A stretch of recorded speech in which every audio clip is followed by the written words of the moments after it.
Alors, Monsieur Lucien Scotty, bonjour. Bonjour.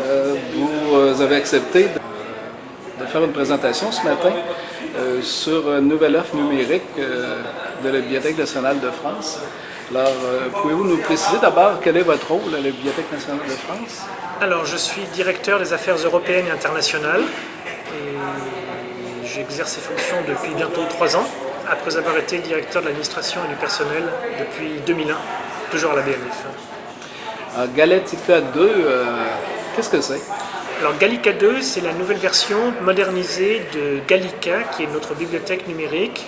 Gallica a bientôt 10 ans d'existence et elle avait besoin d'être modernisée techniquement et scientifiquement. Le modèle que nous avions retenu est devenu obsolète et donc nous avons développé un modèle plus conforme aux usages, notamment du Web 2.0, plus confortable pour l'usager. Pouvez-vous nous donner les grandes lignes de ce nouveau projet?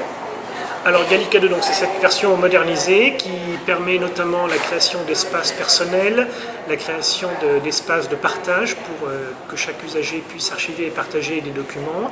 Nous avons amélioré les fonctionnalités de visualisation et d'accessibilité aux documents, notamment de visualisation de documents de grand format comme les journaux, les cartes. À terme, Gallica 2 va reprendre tout ce qui existait déjà dans Gallica ancienne version. Et Gallica, l'ancienne version, devrait fermer à la fin de 2008 ou au tout début de 2009, une fois que tous les documents et toutes les fonctionnalités auront été transférés. Et un des principaux apports de Gallica 2, c'est notamment la numérisation avec OCR, reconnaissance optique de caractère, qui permet la recherche plein texte. Combien de documents pourrons-nous retrouver sur Gallica 2? Alors Gallica 2 comprend actuellement plus de 200 000 documents imprimés, dont 100 000 monographies numérisées, 100 000 fascicules de journaux et à peu près 100 000 images. À terme, puisque nous avons des programmes de numérisation de masse, nous avons un objectif de 400 000 documents numérisés fin 2010. Et le projet, c'est un projet uniquement français?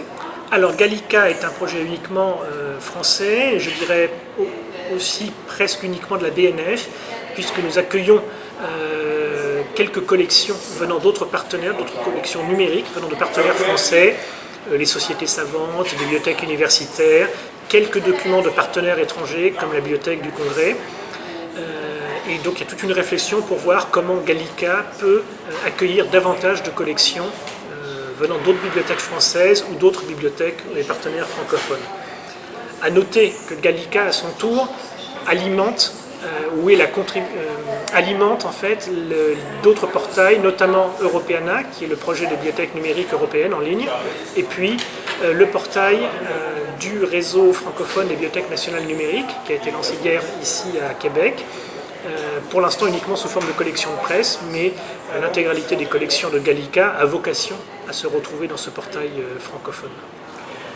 Quel est le modèle économique qui a été retenu pour le Gallica 2? Alors Gallica 2, en ce qui concerne les documents libres de droit, puisque les programmes de numérisation de la BNF ne concernent que des documents libres de droit, le modèle économique est très simple, c'est une mise à disposition gratuite et totale pour l'usager des documents qui existent, avec possibilité de téléchargement. Il y a quelques clauses qui interdisent qu'un usager puisse télécharger l'intégralité des documents de Gallica. S'il le fait, il enfreint un certain nombre de règles juridiques. Alors, ce que nous avons développé dans Gallica 2, c'est une expérimentation depuis le mois de mars dernier avec les éditeurs français, où nous accueillons plusieurs milliers de titres contemporains, donc d'œuvres encore sous droit de l'édition française, soit qui existent sous forme papier, soit qui sont épuisés. Les éditeurs français, à travers les plateformes électroniques de distribution, ont accepté, les éditeurs volontaires, ont accepté de nous confier leurs métadonnées et dans un certain nombre de cas, le texte intégral, sous une forme, je dirais, un peu brute, qui permet d'être récupéré dans l'index central de Gallica et qui permet à l'usager de faire une recherche qui porte sur à la fois le corpus numérisé de la Bibliothèque nationale de France et sur les documents sous droit qui sont proposés par les éditeurs, au nombre de 4000 pour le moment, 4000 documents. Et ensuite, l'accès est différencié une fois que l'usager a trouvé le livre et qu'il cherche. Si le livre est sous droit, il est renvoyé vers la plateforme de distribution pour avoir un accès payant. Et si le document est libre de droit, donc c'est un document du domaine public, là il reste sur le serveur de la BNF et puis il peut consulter gratuitement et intégralement le document. Donc c'est un ensemble de services qui sont offerts sur un portail au fond? Oui, d'une certaine façon. Pour l'expérimentation avec les éditeurs est pour l'instant uniquement expérimentale, si je puis dire. Elle s'achève en mars 2009 et on fera un bilan de cette expérimentation.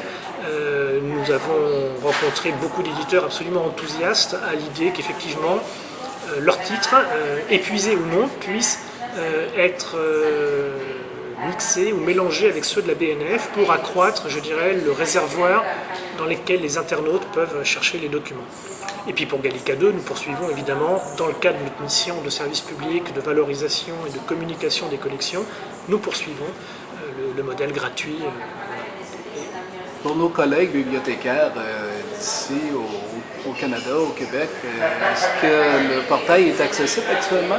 Le Gallica 2 est accessible partout, depuis le monde entier, donc au Québec et au Canada.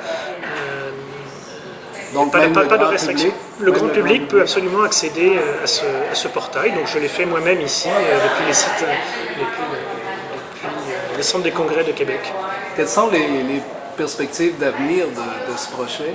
Alors, nous espérons qu'évidemment, en fonction des leçons qui auront été tirées de cette expérimentation, la collaboration des éditeurs deviendra pérenne, qu'elle pourra porter sur un nombre plus grand de documents. Nous espérons aussi que ce modèle français pourra être pris en considération par d'autres pays européens qui souhaitent également développer leur bibliothèque numérique.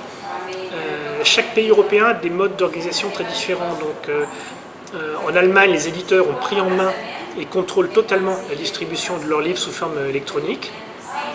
En Angleterre, au Royaume-Uni, les éditeurs sont un peu plus dispersés.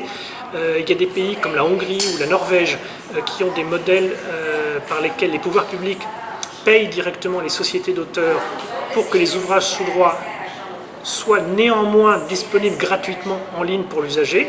Donc l'auteur est rémunéré, mais l'accès est gratuit pour l'usager, ce qui n'est pas le modèle ou le concept français en tout cas. Et puis un projet européen qui vise à voir de quelle façon tous ces modes d'organisation juridique, financière, culturelle sont interopérables pour alimenter la bibliothèque numérique européenne et éviter ce trou noir du XXe siècle qui fait que la majeure partie de la production éditoriale contemporaine, avec une croissance exponentielle, que la majeure partie de cette production demeure inaccessible en ligne.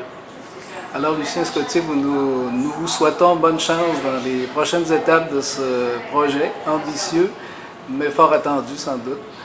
Merci de vous être prêté à cette entrevue. Merci à la STED pour l'organisation de ce congrès et merci à nos amis québécois et canadiens pour leur magnifique accueil ici à Québec.